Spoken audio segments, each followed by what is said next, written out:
Tēnā tātou, nau mai hara mai ki tēnei wahanga, ara ko te kāhoretanga me te aetanga.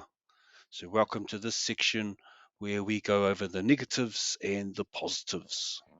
So we will start with the future tense indicator, ara ko te ka, and we will have a look at how to reply with using I and also with using kao.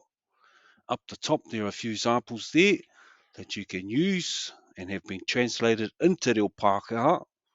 And I will just go through the kōrero for the aetanga and the kōrero mo te kāhoretanga. Ka pai, whakarongo mai. Ka haere au ki te kura. Ai, ka haere koe ki te kura. Ka hikoi koe ki te taone. Ai, ka hikoi au ki te taone.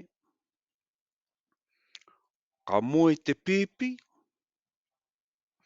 Ai, ka moe te pipi. Ka inu ia i te wai. Ai, ka inu ia i te wai. Ka pai, ka titiro ki te kāhoretanga. So let's have a look at the negatives, ne? Ka pai, ka haere au ki te kura. Kao, kaore koe e haere ki te kura. Ka hikoi koe ki te taone.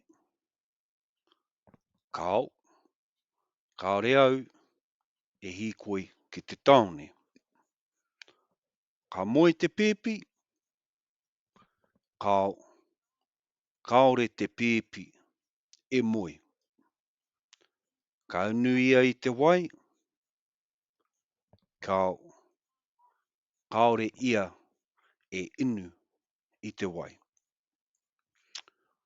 Ka waiata te whānau. Kao, kaore te whānau e waiata.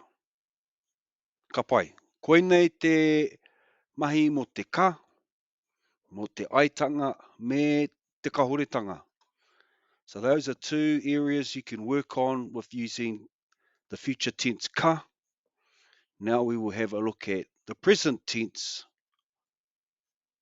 kaite. Ka pai, once again up the top we have 4 rerenga kōrero using kaite and the translation on both sides.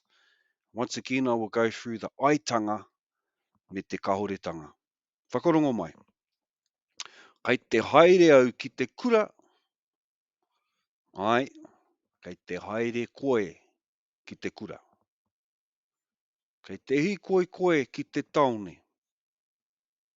Ai, kei te hikoi au ki te taone. Kei te moe te pipi. Ai, kei te moe te pipi.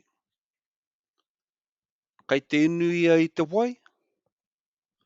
Ai, kei te inu ia i te wai.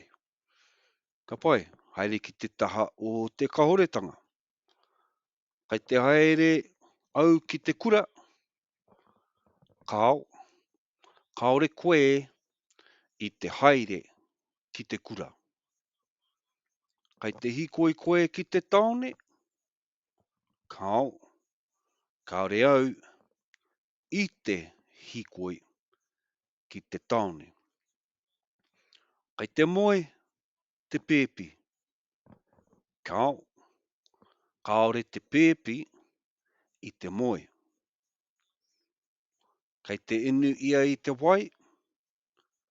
Kao, kaore ia i te inu i te wai. Ka pai koutou, anei ngā wahanga e rua, rā ko te ka me te kaite, me ngā taha o te aetanga me te kāhoretanga. Kia kaha koutou ki te ako. Kia ora.